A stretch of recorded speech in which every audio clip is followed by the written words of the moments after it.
Well, top officials from Russia and NATO are holding talks today over what seems to be irreconcilable differences over Ukraine.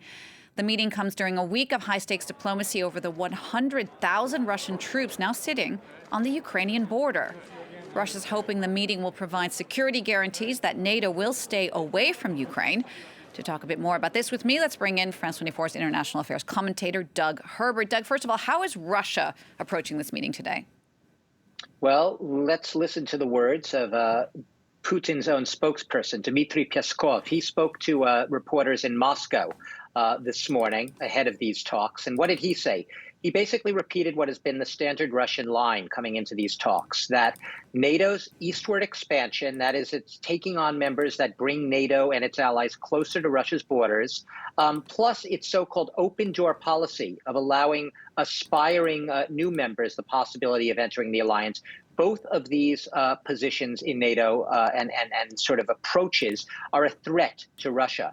And he pointedly called NATO an institute of confrontation. Now, it's not just Putin's spokesperson who's saying this. This is a line that is reflected really wherever you look right now across the spectrum, whether it's the political establishment or the Russian media.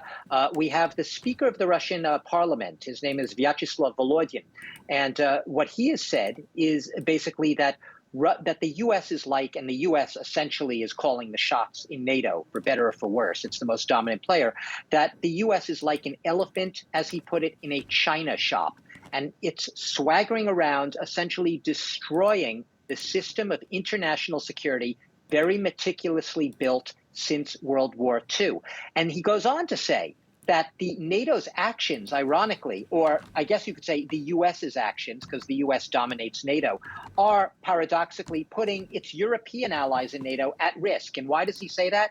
Because any consequences from these policies of NATO, eastward expansion, admitting future members, the possibility of Ukraine, any consequences from that type of blustery behavior, as the Russians see it, will have basically a lot of impact in Europe. Europe is where things would flare up as he sees it, not overseas in the U.S. The U.S. might get off scot-free. So he says the Europeans should actually be enraged at the U.S. and really take the U.S. to task for pushing these policies that Russia clearly sees as threatening and confrontational. And I'll just add that there are new military exercises that have begun in the past 24 hours in Western Russia, in the Smolensk region, but also in certain areas near the Ukrainian border. Not on Ukrainian territory, of course, but close to Ukrainian territory. And that's what gives the Ukrainians and NATO allies looking on a little bit of apprehension, wondering, what is Putin thinking? No one's in his mind. We don't know what he's thinking. But it's enough to at least give people fears of what could come next.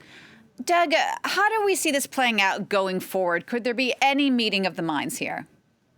Well, look, I mean, the official position from NATO right now and its allies going in is they're not optimistic, but they're also not pessimistic. They see the possibility of a breakthrough, but only if Russia is willing to look beyond what it sees as non-starters, those two conditions I just mentioned before, the eastward expansion and the possibility of allowing new members, notably somewhere down the road, perhaps Ukraine. Those are non-starters for NATO, and they say, at least the U.S. ambassador to NATO said, that, NATO and its members and their consultations, they stand united on that. They are not going to let Russia dictate to NATO how NATO and its allies should behave.